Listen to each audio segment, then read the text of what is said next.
The other day, I was scrolling on YouTube. I came across a video from fellow YouTuber here in Uganda, Ndagire. And she's a very familiar face here on this channel. In fact, she's been here on the Repat podcast right here in our studio. But she has a very interesting video that she posted just a few days ago called Black Americans Forced to Leave Africa.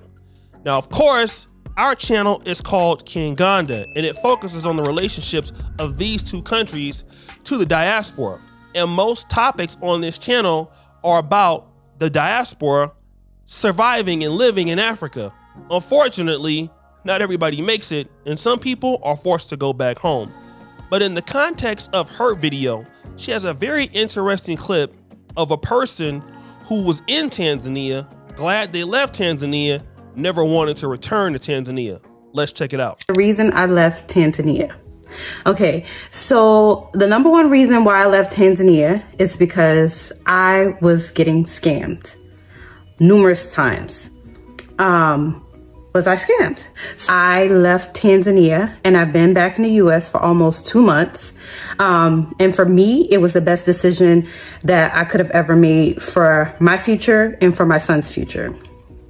I was on Facebook and I saw that someone posted a picture of them holding up 500 T-shillings. It seemed like they were trying to say that's how much you would have to pay. You would only have to pay 500 T-shillings to fill up your car, which is, I think they said, less than 50 cents. The situation for me this time was a visa issue. And I'll go into that in another video. I just feel like it's so much to tell and I need to give the details of that. However, that situation was rectified for me, but at the last minute after I decided that I was leaving to go home. And there is, someone there in Tanzania that I believe would be great for diasporans to, to help them make sure that they get their visas and all the paperwork that they need, and to just, not get scammed, and someone that's trustworthy. As far as I am concerned, I did what was right for me and what was best for me. It didn't matter what anyone had to say to me. And this is not uncommon. Let's check out traveling Sista, who is an African American, formerly in the Navy, now living in Tanzania. And she interviewed this brother by the name of Biggs, and she asked him the same question. Here's what he had to say. Like, in your opinion, what's one thing that is causing people to leave? I think, like you said, the mass exodus came after the outbreak of COVID-19. So many people, for any conscious black person, I guess the aim has always been Africa. But more people were geared towards West Africa, Ghana, a few to Gambia, etc., etc. So a lot of people have been researching for 2, 3, 4, 5 years about relocating back to Ghana. Mm-hmm. And when the corona thing came, that was kind of like the last kick. And they took that same research that they did about Ghana, and many people made the assumption it was the same thing here. So like you said, there was a mass influx. We've been here a little while. There was years, I tell people all the time, there was years if I ever saw a black British person or a black American person, it was a very unique experience. And you'd be like, yo, what's up? We have to talk, because you just be meeting a lot of white people and never any black people from the diaspora. Mm-hmm. But now you can't go to a cafe or KFC or Pizza Hut or any bar without seeing a whole group of African Americans or black British, which is an amazing thing. Right. But I feel like people didn't do their research about what Tanzania is, I tell people all the time here, but I guess it's like this all over the world. It's pay to play. Like, nothing's free here, Right. So I don't know why some people don't realize that. It's the same all over the world. I think a misconception a lot of people have, and this is my humble opinion, by the way, is that we are coming home. Historically, this is our home. This is a motherland, and we are children of this continent. I don't feel powerful more anywhere than when I'm on this continent. Right. But we are still foreigners. And a lot of African Americans, I feel, in my opinion, as I say, and black British and black Europeans, get disappointed because the local Tanzanian population still perceive us as foreigners. Now, I don't know if you guys know this. For Christmas, I was hanging out in Nairobi. I came across one of my favorite couples here in the Pan-African YouTube space, the residential tourists. We met up, along with Africa Ever After and some of the other brothers and sisters out there. We had a really great time. And they love being in Nairobi, Kenya. But when they lived in Rwanda, our brother Mr. Muhammad had some real interesting feelings about being there. And here's what he had to say. I'm a type of person, I lead with trust. Most people, you have to earn that trust, but I lead with it. I lead with trust. I have no reason not to trust you if I don't have a reason not to trust you. Anyway. And for everyone else, trust is earned, right? Right. You got to earn my trust, or I'm observing you from far. Right.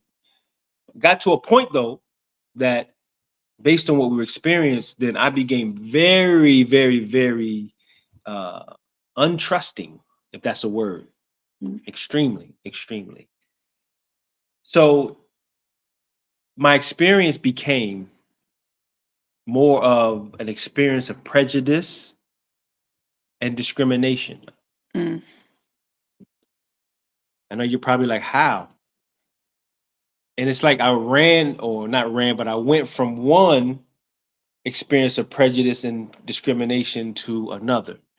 The difference is that it wasn't based on color, it's more based on culture. You see, that last clip is very similar to how a lot of people can feel when they move here. A feeling of that you don't belong, a feeling of somebody might be trying to take advantage of you, and also you just didn't prepare very well. And that is what I want to do in this video. Firstly, what we look for in Africa, shout out to brother Latani, right? He said, what you're looking for in Africa is parity and equality and people to understand you. You need to understand that you're not going to get that in Africa. But here's what we need. I'm not trying to be biased or tribalistic, but hear me out. We are coming to a new country where we're going to be looked out as foreigners, as the brother said. We need to also accept that fact. We want to be accepted. We want to get along here. We want to go along here. We love it here. I love Uganda. Just ask a residential tourist. I love it a lot. And if you don't believe me, here's them saying how much I love it. Kanganda Kapala for the win. You made Uganda sound Oshay gonna rep Uganda. He gonna rep it. You know, I love that. But I'm gonna tell you, brother, when we talk, I really didn't have too much of, Well, he gonna make me scared to go. So we kind of switched. Before she was like, we gotta go to Uganda. And I'm like, I don't really know. And then talking to you, I'm like, you know what? Somebody repping hard like that, I got to check it out. This is Oshay made Uganda sound like the hood, and I don't do hood-ish, period. So I love it and I complain about it, but I know one thing. I'm not going to be considered a Ugandan because I'm not Ugandan, no matter how much I love Uganda. And all I really need is respect. But here's where we mess up as a diaspora.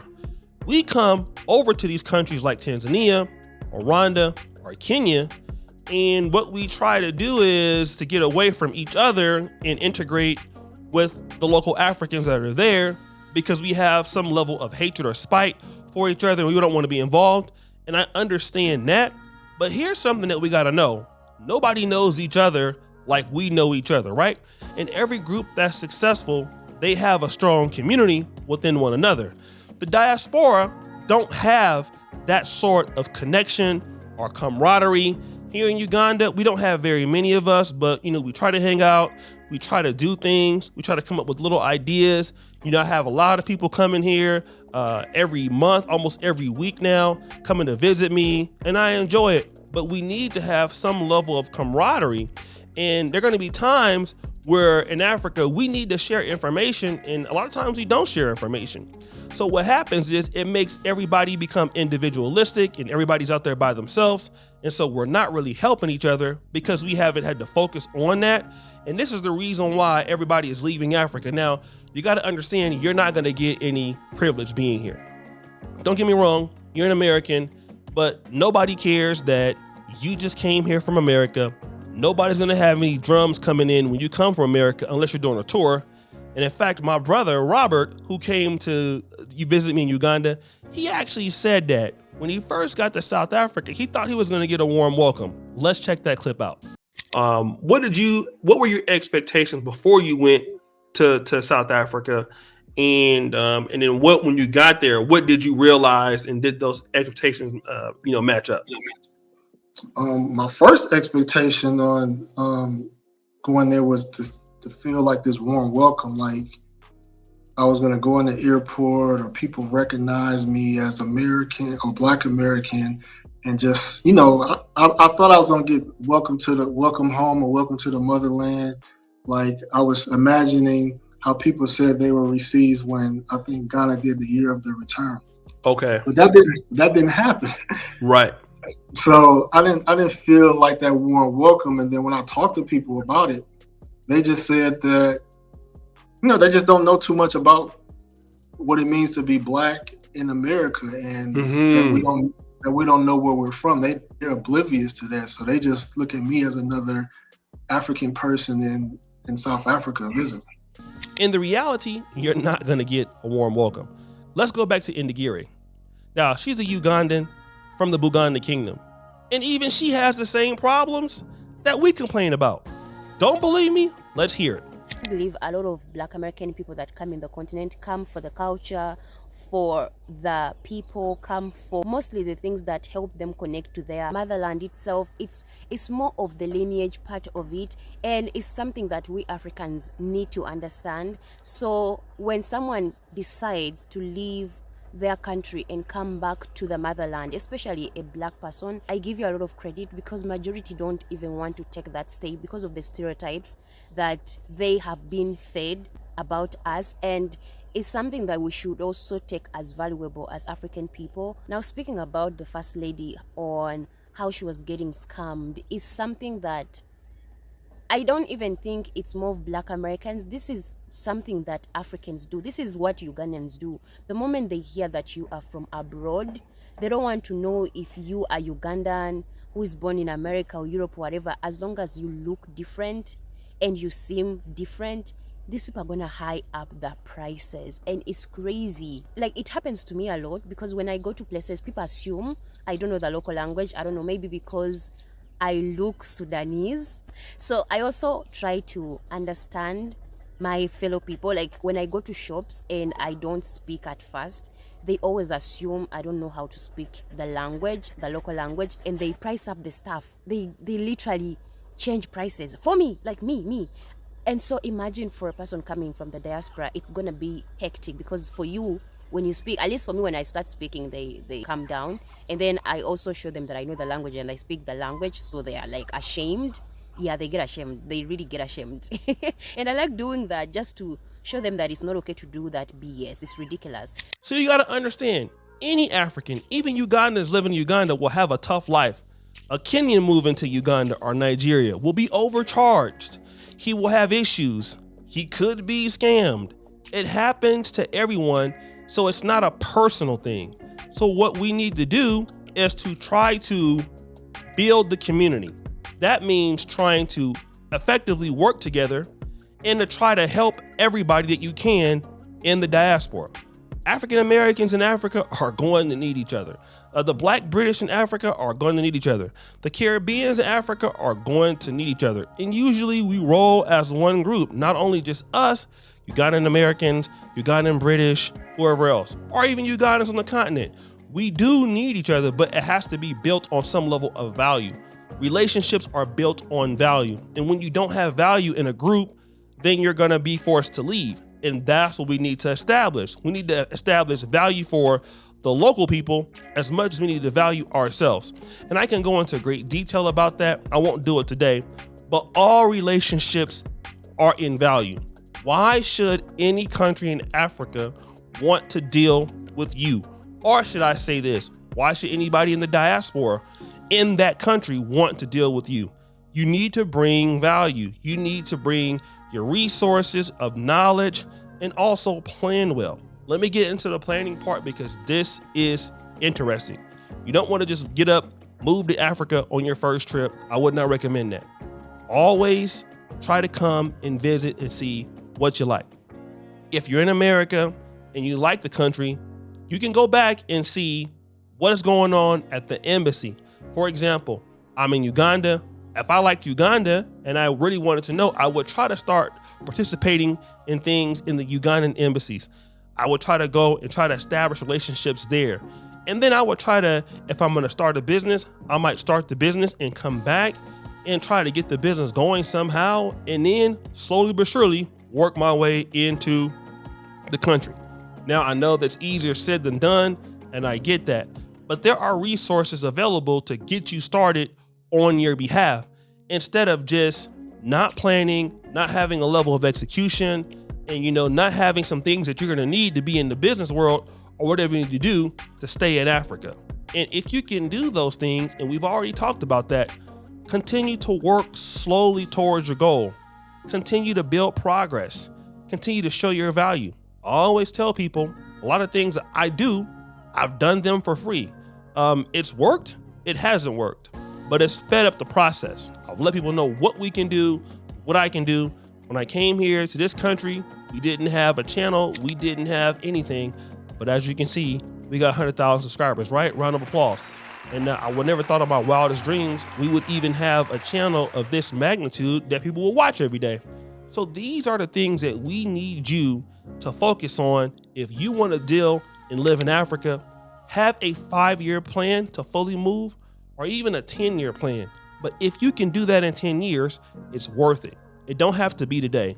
Don't rush in getting scammed. Don't rush in getting lied to, all right? Because as my brother Ocean says, when you rush, you crush.